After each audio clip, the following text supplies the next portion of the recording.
बेल के पतैया चढ़ाए भोले दानी एगो सुन ली अरजी हमार। ऐसन में हरिया दी भोले बाबा जरो पटी पटीदार। ऐसन में हरिया दी भोले बाबा जरो पटी पटीदार। ऐसन में हरदी की फाड़ देओ मारी पटीदार के कपार। Music by Hariom ऐसन में Sharma. हरिया दी भोले बाबा जरो पटी पटीदार। जरो पटी पटीदार। सब सरहज दे हम टपे दे हम साली। दुनु से टप हमार होखे घर वाली। होके घर वाली बाबा होके घर वाली। सब सरहज दे हम टपे दे हम साली।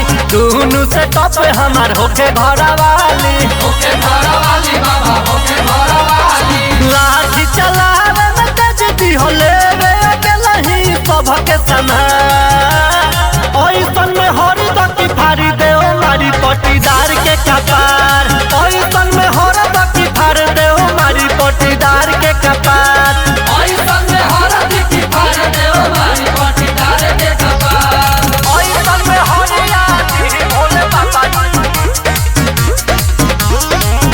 जरो पटी पटीदार। जरो पटी पटीदार। गोलुआ के बात बाबाई हेली मान जी। कहिले 1200 पटीदार परसान जी। दार पारसान पटीदार पारसान जी। गोलुआ के बात बाबाई हेली मान जी। कहिले 1200 पटीदार परसान जी। दार पारसान पटीदार पारसान जी। चाहे होके गोर बाबा चाहे होके तावर बाकी होके मरद ऐसन में हरिया दी भोले बाबा जरो पटी पटीदार। ऐसन में हरिया दी भोले बाबा जरो पटी पटीदार।